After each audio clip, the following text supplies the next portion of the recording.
यह केवल युद्ध नहीं। বলিউডে শুরু হচ্ছে এক নতুন মহাযুদ্ধ। আসছে নতুন সিনেমা রামায়ণ। ভারতের সবচেয়ে ব্যয়বহুল সিনেমা হতে চলছে এটি। এই সিনেমার মোট খরচ হবে ১,৬০০ কোটি রুপি। এই বিশাল বাজেটের সিনেমা পরিচালনা করছেন নিতেশ তিওয়ারি। সিনেমাটিতে রামের চরিত্রে থাকছেন বলিউডের জনপ্রিয় অভিনেতা রণবীর কাপুর এবং রাবণের ভূমিকায় থাকছেন দক্ষিণের সুপারস্টার ইয়াশ। সিনেমাটি নির্মিত হচ্ছে ২ পর্বে। প্রথম পর্ব মুক্তি পাবে ২০২৬ সালের দীপাবলিতে, দ্বিতীয় পর্ব আসবে ২০২৭ সালের দীপাবলিতে। সিনেমাটির প্রথম ভাগের জন্য খরচ ধরা হয়েছে ৯০০ কোটি রুপি। এখানে থাকছে পৌরাণিক কাহিনীর বিশাল জগৎ।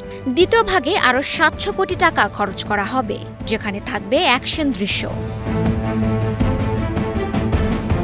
এই সিনেমা শুধু ভারতেই নয়, সারা বিশ্বে মুক্তি দেওয়া হবে। প্রযোজক নামিত মালহোত্রা ভারতীয় সংবাদ মাধ্যমকে জানান, রামায়ণ কেবল একটি সিনেমা নয়, এটি একটি মিশন। তিনি বিশ্বাস করেন এই সিনেমা থেকে ভালো ব্যবসাও হবে।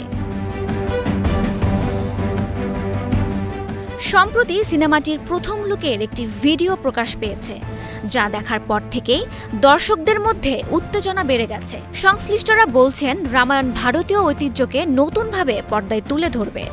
তাই অনেকেই মনে করছেন এই সিনেমা বদলে দিতে পারে বলিউডের ভবিষ্যৎ। Sadika Tasnin, star news.